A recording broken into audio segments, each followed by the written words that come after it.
பரலோக ராஜ்யம் சமீபமாக உள்ளது. ஆனா இந்த தலைமுறையில பலர் அதை நழுவ விடுறாங்க. அதை தவற விடாதீங்க. இயேசு கிறிஸ்து சொன்னார் யோவான் 15 ரொம்ப முக்கியமான ஒரு சத்தியம் அங்க இருக்கு. என்ன சொல்றாரு அப்படின்னா, நானே மெய்யான திராட்சை செடி, என் பிதா திராட்சத்தின் தோட்டக்காரர். ஓகேங்களா?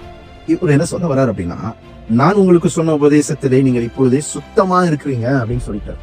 நீங்க இப்ப கிளீனா இருக்கிறீங்க. யாரும் சீசர்களை பார்த்து சொல்றாரு, ஆனா ஒருத்தர் மட்டும் கிளீன் இல்லைன்னு யூதாசை பார்த்து சொல்லிட்டாரு. ஓகேங்களா? இப்ப 4ஆம் வசனம், என்னில் நிலைத்திருக்கிறவன் நானும் உங்களை நிலைத்திருப்பேன்.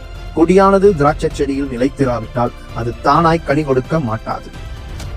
தானாய் கனி கொடுக்க மாட்டாதது போல நீங்களும் என்னில் நிலைத்திராவிட்டால் கனி கொடுக்கவே மாட்டீங்க அப்படின்றத சிம்பிளா சொல்லி முடிச்சிட்டார் பைபிள் சத்தியத்தை. இப்ப நீங்க நானும் என்ன பண்ணணும்? கனி தான் கொடுக்கணும். அதான நம்ம வேலை, வேற ஒண்ணும் இல்லை. கனி கொடுக்கணும்னா நீங்க என்ன பண்ணுவீங்க? நீங்களே உங்களை மேல தண்ணியை ஊற்றிட்டு அதை பண்படுத்தி எருது போட்டுட்டு அதெல்லாம் நீங்க செய்ய முடியுமா? முடியும்னா செய்யுங்க. முடியாது. அப்ப யாரும் ஒருத்தர் ஊத்தணும் செடிக்கு. அது யார் ஊத்தணும்? உங்க பாஸ்டர் ஊத்துவாருன்னா அதை சொல்லியிருக்கவே தேவையில்லை. நீங்கள் போய் அநேக மரத்தின் செடியில போய் இணைஞ்சிருங்க அப்படின்னு சொல்லிருக்கோம். ஆனா இங்க தெளிவா சொல்லிட்டாரு, யாரோடு இணையணுமா? அவரோடு கனெக்ட் ஆயிட்டு இருக்கணும். அவரோடு கனெக்ட் ஆனா நீங்க போற சபை நல்லதா இல்லையான்றத உங்கள் கனிகளாலேயே நீங்கள் அறிய முடியும்னு சொல்லிட்டாரு. எவ்வளவு அடிக்கடி மழை பெய்தாங்க. ஓகேங்களா? கர்த்தருடைய வார்த்தை பெஞ்சிட்டு இருக்குது. தன்னிடத்தில் பயிரிடுகிறவர்களுக்கு ஏற்ற பயிரை முளைக்குது. இயேசு எதை விதைத்தாரோ இது அப்படியே ஏசாயால கொண்டு வந்தீங்கன்னா அவர் சொல்வார், என் வாயின் வார்த்தை வெறுமையாய் வராது. ஓகேங்களா?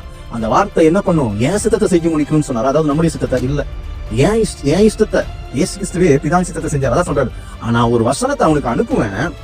அந்த ஒரு கூட்டம், சில கூட்டம் தான் அங்கே அது தன் பயிரிடுகிற அது ஒரு கிரேப்ஸை கொடுக்கணும்னா கிரேப்ஸை தான் கொடுக்கும். தன்னிடத்தில் பயிரிடுகிறவர்களுக்கு ஏற்றதான். யார் பயிரிடுகிறார்? இயேசு கிறிஸ்துவின் வார்த்தையை சொல்றார். பயிர் முளைப்பிக்கும் நிலமானது தேவனால் ஆசீர்வாதம் பெறும். என்ன ஆசீர்வாதம்? கனி கொடுக்கும். இன்னொரு செடி, தவறான சபைக்கு தவறான வார்த்தையினாலே முளைப்பிக்கக்கூடிய செடி. ஏற்கனவே ஊமையை சொல்லியிருக்காரு. 3 ஊமை. 1 வழி அருகே கற்பாறை முழு இடத்துல விதைக்கப்பட்டோம். அதுதான் இங்க